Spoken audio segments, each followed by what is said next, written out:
வணக்கம். நாங்க Aishwarya. Indian polity chapter wise discussion through Lakshmikanth text book 6th edition பார்த்துட்ருக்கோம். இன்னைக்கு சிட்டிசன்ஷிப் சம்மந்தமா ஒரு லெசன் டிஸ்கஸ் பண்ண போறோம். ஸோ அதுக்கு முன்னாடி ஒரு இன்ட்ரோ வீடியோ.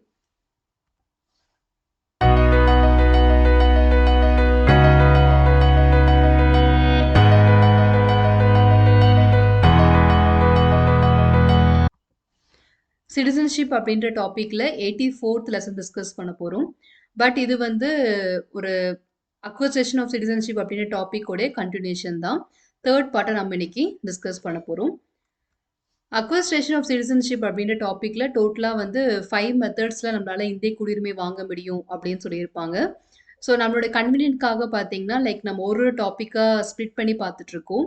ஒரே லெசன் தான், சேம் லெசன் தான்.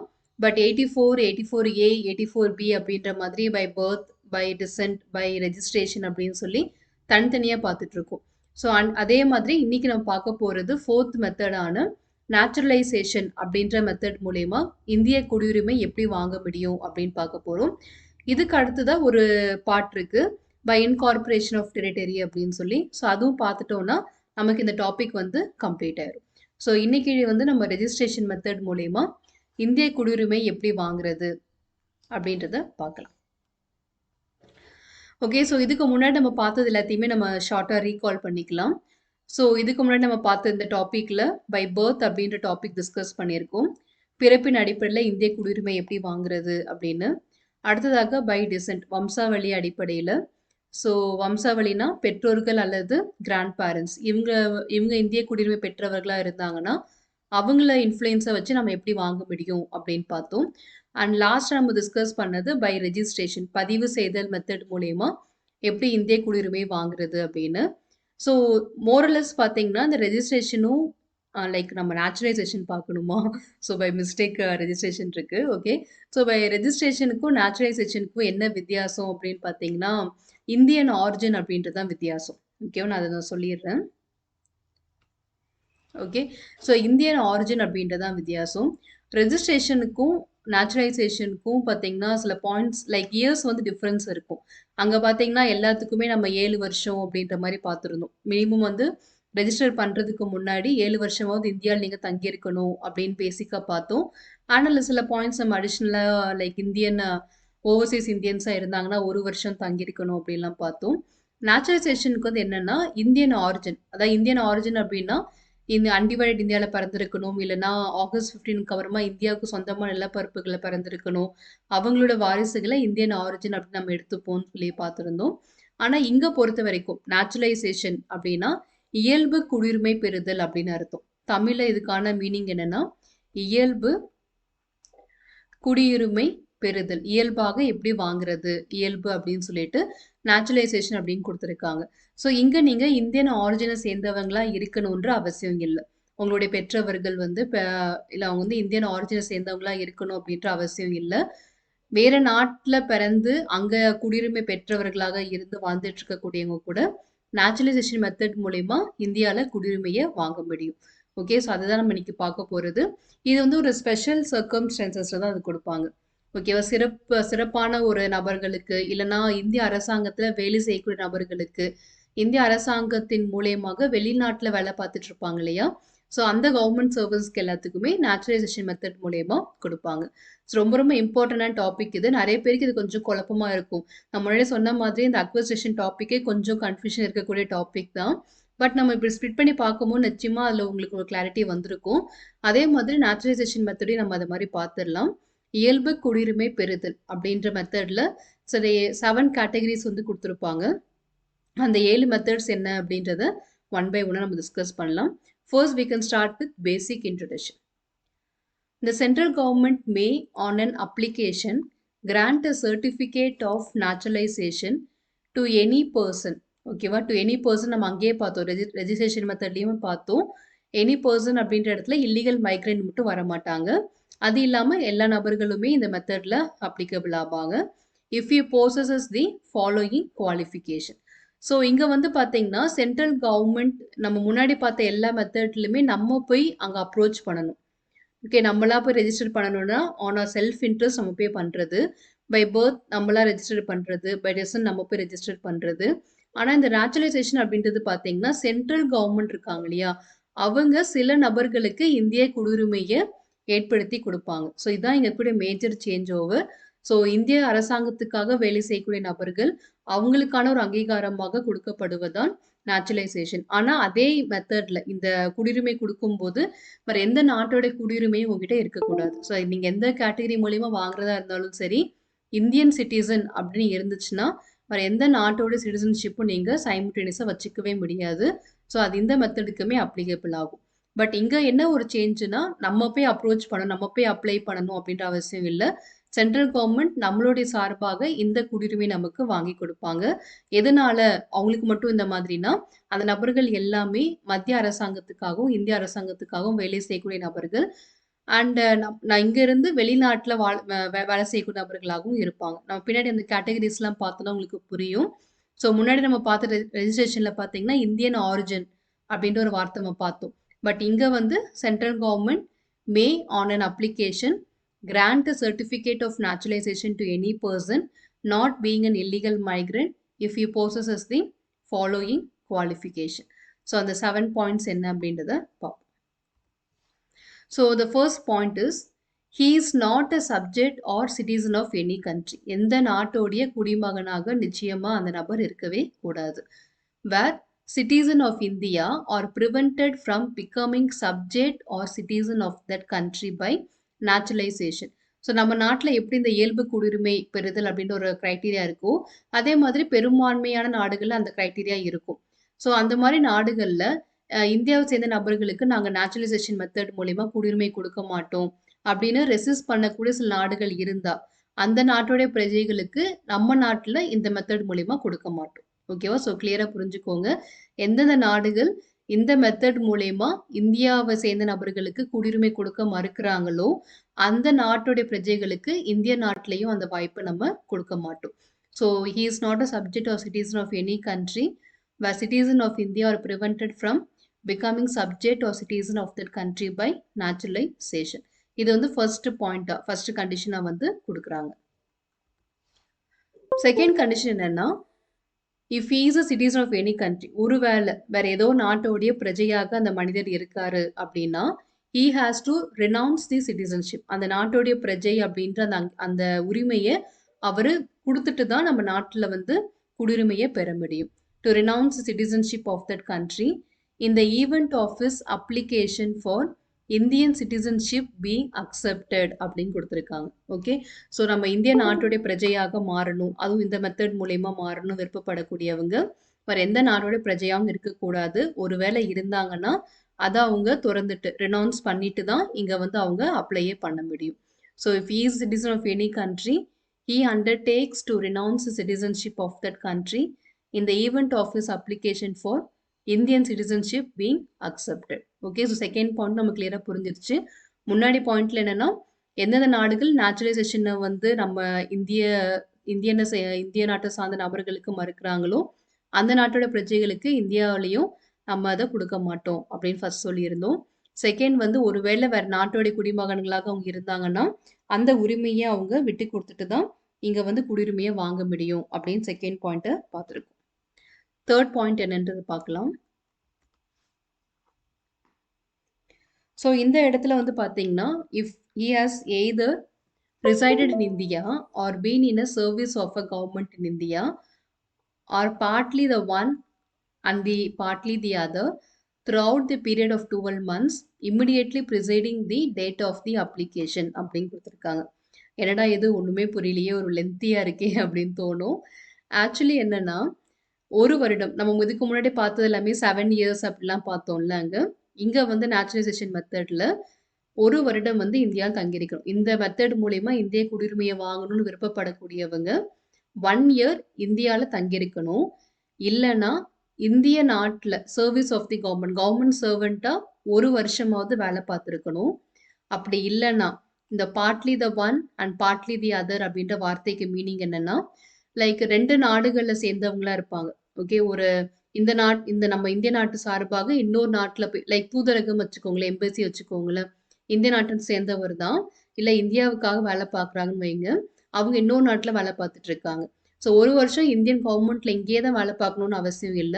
6 மந்த்ஸ் இந்தியால வேலை பார்த்துட்டு, இன்னொரு 6 மந்த்ஸ் வந்து வெளிநாட்டுல இந்தியா சார்பாக on behalf of India if he is working in other country, இந்த கேட்டகரியுமே அவங்க அக்செப்ட் பண்ணிப்பாங்க.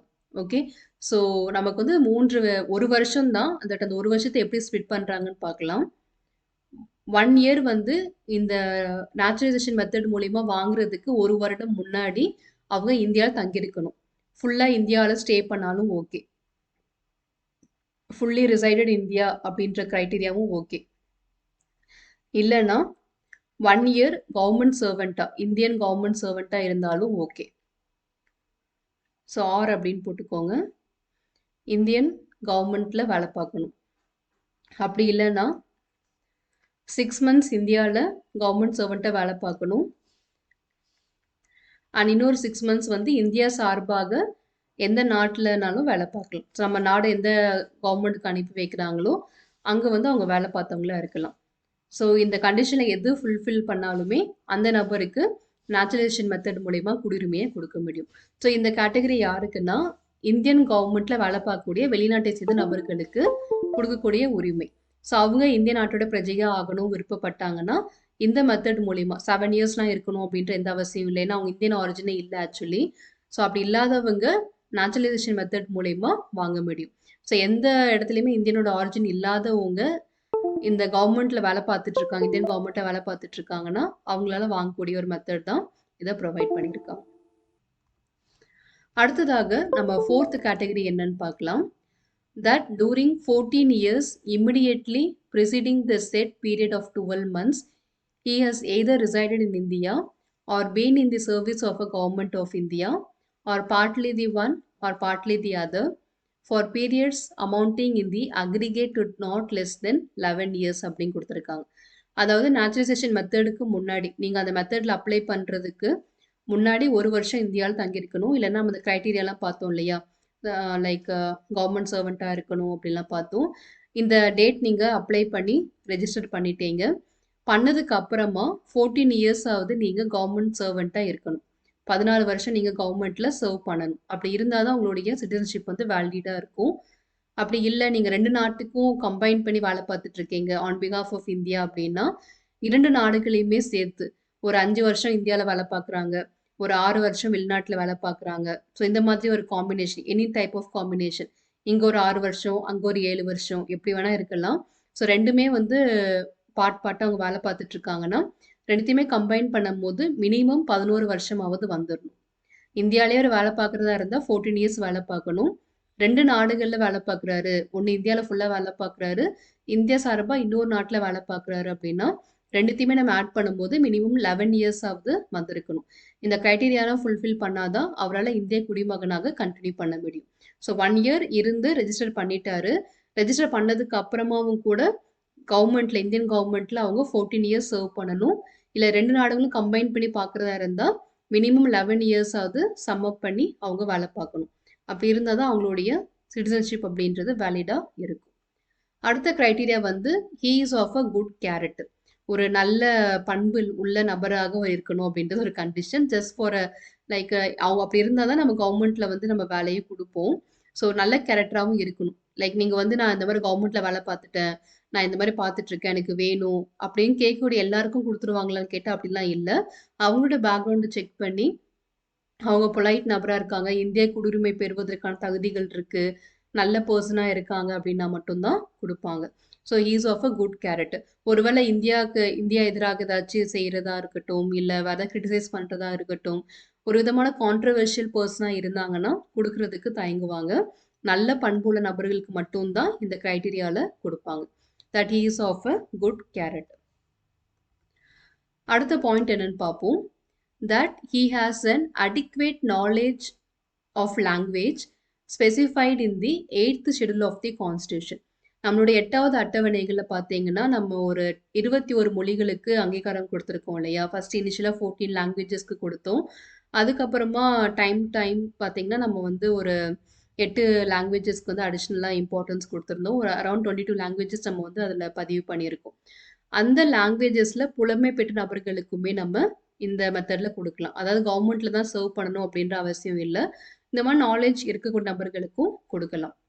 அடுத்ததா வந்து பார்த்தீங்கன்னா, இன்டர்நேஷனல் ஆர்கனைசேஷன். ஒரு கீவேர்ட் ஞாபகம் வச்சுக்கோங்க. In the event of a certificate of naturalization being granted to him, he intends to reside in India or to enter into or continue in service under a government in India or under an international organization of which India is a member or under a society, company or body of persons established in India. So India எந்தெந்த international ஆர்கனைசேஷன்ஸில் மெம்பராக இருக்கோ அந்த ஆர்கனைசேஷன்ஸில் அவங்க வேலை பார்த்துட்டு இருக்காங்க on behalf of இந்தியாவாக இருக்கட்டும், இல்லை இந்தியாவில் இருக்கக்கூடிய கம்பெனி இல்லை சொசைட்டியில் அவங்க இருக்கக்கூடியவங்களா இருக்கட்டும், இந்த மாதிரி இருக்கக்கூடிய நபர்கள், இந்தியாவில் தங்கியிருக்கக்கூடிய நபர்கள், இவங்க எல்லாருக்குமே வந்து இயல்பு குடியுரிமை அப்படின்ற ஒரு விஷயத்து கிடைக்கிறதுக்கு வாய்ப்புகள் இருக்குது. ஸோ இது வந்து இன்னொரு விஷயமா வந்து லைக் கவர்மெண்ட்டில் தான் சர்வ் பண்ணணும் அப்படின்னு இல்லை, இன்டர்நேஷ்னல் ஆர்கனைசேஷன்ஸ்லேயும் சர்வ் பண்ணலாம். பட் அதில் இந்தியா வந்து அதில் மெம்பராக இருக்கணும். ஆன் பிகாஃப் ஆஃப் இந்தியா நீங்கள் வேலை பார்க்குறதாக இருக்கணும். ஓகே, ஓரளவுக்கு அந்த 7 பாயிண்ட்ஸ் நம்ம பார்த்துட்டோம். எல்லாத்தையுமே பார்த்து முடிக்கும் போது கொஞ்சம் கன்ஃபியூஷனாக தான் இருக்கும். பட் நம்ம பாயிண்ட்ஸ் டு ரிமெம்பரில் ரீகால் பண்ணிக்கலாம். அதுக்கு முன்னாடி லாஸ்ட்டாக என்ன கொடுத்துருக்காங்கன்னு பாருங்க. However, the government of India may waive all or any of the above condition for naturalization in the case of a person who has rendered distinguished service to the science, philosophy, art, literature, world peace or human progress. So சொல்ல வரக்கூடிய விஷயங்கள்லாம் இதுக்கு முன்னாடி நமக்கு ஒரு 7 condition கொடுத்துருக்காங்க இல்லையா? இந்த 7 கண்டிஷன் வந்து நம்ம யாருக்கு வந்து யோசிக்க மாட்டோம், இல்லை யாருக்கு அப்ளை ஆகாது அப்படின்னு பார்த்தீங்கன்னா, இந்தியாவில் வந்து ஒரு பெரிய ரிஃபார்ம் பண்ணியிருக்காங்க, இல்லை நம்ம இந்திய நாட்டுக்கு மிகப்பெரிய கான்ட்ரிபியூஷன் கொடுத்துருக்காங்க, அந்த மாதிரியான நபர்களுக்கு முன்னாடி சொல்லப்பட்ட அந்த 1 வருஷம் தங்கணும், 14 இயர்ஸ் சர்வ் பண்ணணும், இன்டர்நேஷ்னல் ஆர்கனைசேஷன்ஸில் வேலை பார்த்துருக்கணும் அப்படின்ற எந்த கண்டிஷன்ஸுமே பார்க்காம டைரெக்டாகவே நம்ம குடியுரிமையை கொடுத்துருவோம். ஸோ அவங்க எந்த துறையில் வந்து அந்த மாதிரி ஒரு மிகப்பெரிய அற்புதமான விஷயத்த பண்ணியிருக்கணும் அப்படின்னா, ஒன்று நீங்கள் சயின்ஸ் அறிவியல் துறையில் ஏதாச்சும் சாதனை பண்ணியிருக்கலாம். வெளிநாட்டை சேர்ந்த நபர் இந்தியாவுக்கு வந்து இந்திய சார்பாக ஒரு மிகப்பெரிய இன்னோவேஷனை பண்ணவங்க. ஃபிலாசபி தத்துவங்கள் அந்த மாதிரி, லிட்ரேச்சர் ஃபீல்டில், ஆர்ட் ஃபீல்டில், இல்லை உலக அமைதிக்கான ஒரு நடைமுறைகளில், இல்லை மனித வளர்ச்சிக்காக, இந்த மாதிரி துறைகளில் அவங்க மிக பிரம்மாண்டமான ஒரு விஷயம் பண்ணியிருக்காங்க. அது மூலயமா இந்தியாவுக்கே பெருமை வந்திருக்கு அப்படின்னா, அந்த நபர்களுக்கு நம்ம குடியுரிமை கொடுக்கறது நம்மளுடைய பெருமையாக நம்ம நினைப்போம். ஸோ இந்த முறையில் கிடைச்சது யாருக்குன்னு பார்த்தீங்கன்னா, இந்த வேர்ல்டு பீஸ், ஹியூமன் ப்ராக்ரஸ், இந்த அடிப்படையில் கிடைச்சது யாருக்குன்னு பார்த்தீங்கன்னா, மதர் தெரேசாவுக்கு நம்ம குடியுரிமையை கொடுத்தோம். So he got Indian citizenship through naturalisation process. So நம்மளே முன் வந்து அவங்களுக்கு நாங்கள் இந்த நாட்டோட குடியுரிமையை கொடுக்குறோம் அப்படின்னு சொல்லி கொடுக்கறதுக்கு பேர் தான் நேச்சுரலைசேஷன் மெத்தட் அப்படின்றது. ஸோ இந்த மாதிரி ஒரு மிக சிறந்த நபர்களுக்கு இவங்க மூலயமா இந்தியாவுக்கே ஒரு அடையாளம் கிடைச்சிருக்கு அப்படின்னா, அவங்களுக்கு நம்ம எந்த விதமான கண்டிஷன்ஸுமே பார்க்காம இந்திய குடியுரிமை கொடுக்கறதுக்கான வாய்ப்புகள் இருக்கு. ஸோ அந்த மாதிரி யாரெல்லாம் நேச்சுரலைசேஷன் மெத்தட் மூலமா இந்திய குடியுரிமையை வாங்குறாங்களோ அவங்க எல்லாருமே ஓத் ஆஃப் அலிஜியன்ஸ் அந்த உறுதிமொழியை எடுத்து தான் ஆகணும். நான் இந்தியாவுக்கு உண்மையாகவும் நேர்மையாகவும் பற்றுடன் இருப்பேன் அப்படின்றதுக்கான ஒரு உறுதிமொழியை எப்படி பதிவு செய்தல் மெத்தடில் எடுத்தாங்களோ அதே மாதிரியான உறுதிமொழி இதுலேயுமே நிச்சயமாக எடுத்தாகணும். ஸோ இதுவும் நோட் பண்ணிக்கோங்க. ஸோ ஓவராலாக இந்த இயல்பு குடியுரிமை பெறுதல் நேச்சுரலைசேஷன் மெத்தட் அப்படின்றத பற்றி நம்ம பார்த்துட்டோம். இப்போ ஷார்ட்டாக நம்ம இதில் எல்லா பாயிண்ட்ஸுமே நம்ம ரீகால் பண்ணிக்கலாம்.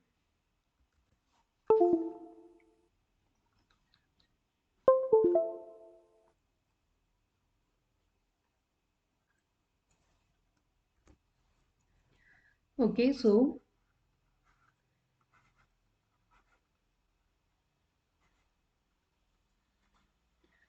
by naturalization, தமிழ்ல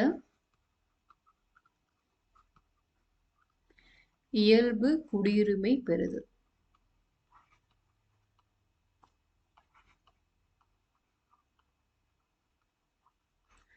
ஓகே, ஸோ ஃபர்ஸ்ட் பாயிண்ட் என்னன்னு பார்த்தீங்கன்னா, லைக் எனி பர்சன் அப்படின்னு பார்த்தோம், அதே தான் யாருக்கு வேணாலும் கொடுக்கலாம்.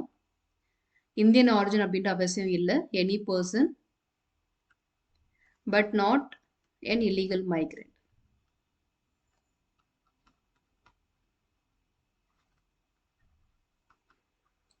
ஸோ எந்த மாதிரியான கண்டிஷன்ஸ்லாம் ஃபுல்ஃபில் பண்ணியிருக்கணும் அப்படின்னு பார்க்கலாம். Conditions to be fulfilled. So first வந்து வேற he should not be a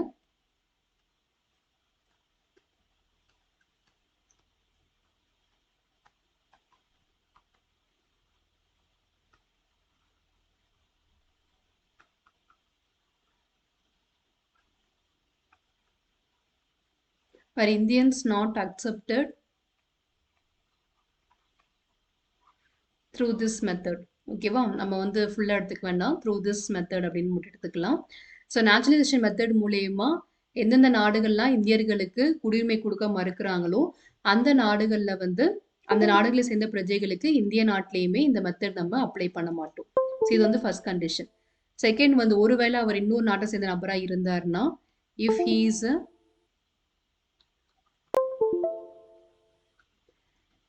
if he belongs to other country, அவரோட குடியுரிமையை அவர் ரெனவுன்ஸ் பண்ணி ஆகணும். ஓகேவா, அவரோட குடியுரிமையை அவர் விட்டு கொடுத்துட்டு தான் இங்கே வந்து வாங்கிக்க முடியும். அண்ட் மூன்றாவது, இந்த ப்ராசஸ்க்கு முன்னாடி 1 year ரெசிடெண்ட்டாக இந்தியாவில் இருக்கணும், இல்லைன்னா 1 year கவர்மெண்ட் சர்வெண்ட்டாக இருக்கணும்,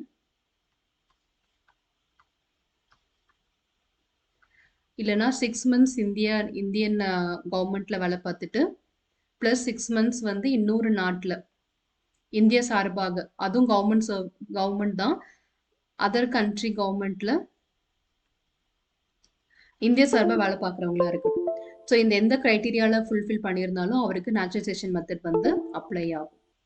அண்ட் நாலாவது மெத்தட் என்னென்னா, இந்த மாதிரி 1 year முன்னாடி நீங்கள் இருந்து ரெஜிஸ்டரிங் முன்னாடி 1 year இருந்துட்டீங்க, ஸோ 1 year ரெசிடெண்ட்டாக இருந்திருக்கீங்க, நேச்சுரலைசேஷன் மெத்தட் மூலிமா குடியுரிமை வாங்குறதுக்கு அப்ளை பண்ணிட்டீங்க.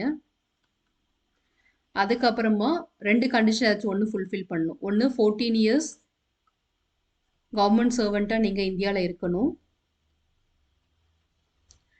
அப்படி இல்லைன்னா partly in 2 countries, partly in India and other country,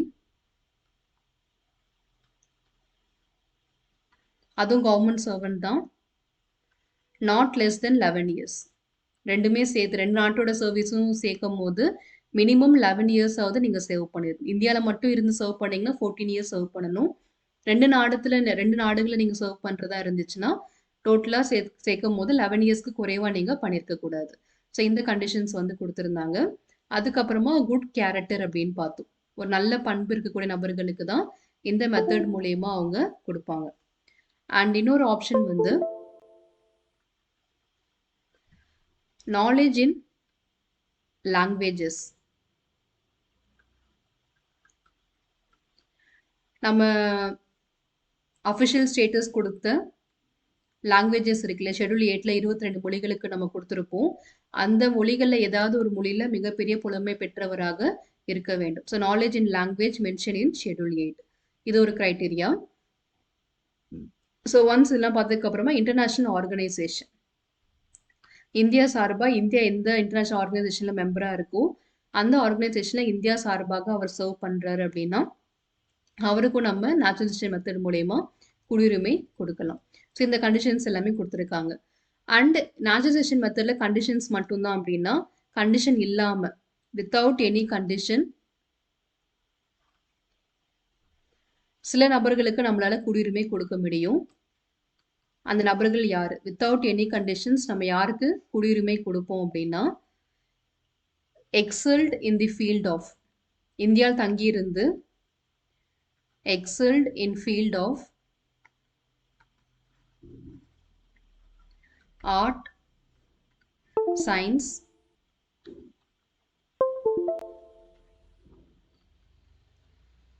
literature, philosophy,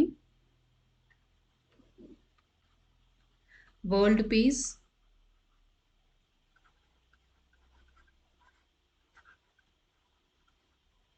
and human progress. இந்த துறைகளில் மிகப்பெரிய அளவில் புகழ் பெற்று இந்தியாவுக்கே ஒரு அடையாளமாக இருக்காங்கன்னா அந்த நபர்களுக்கு இங்கே இருக்கக்கூடிய எந்த கண்டிஷன்ஸுமே மென்ஷன் பண்ணாமல் நம்ம குடியுரிமை கொடுக்க முடியும்.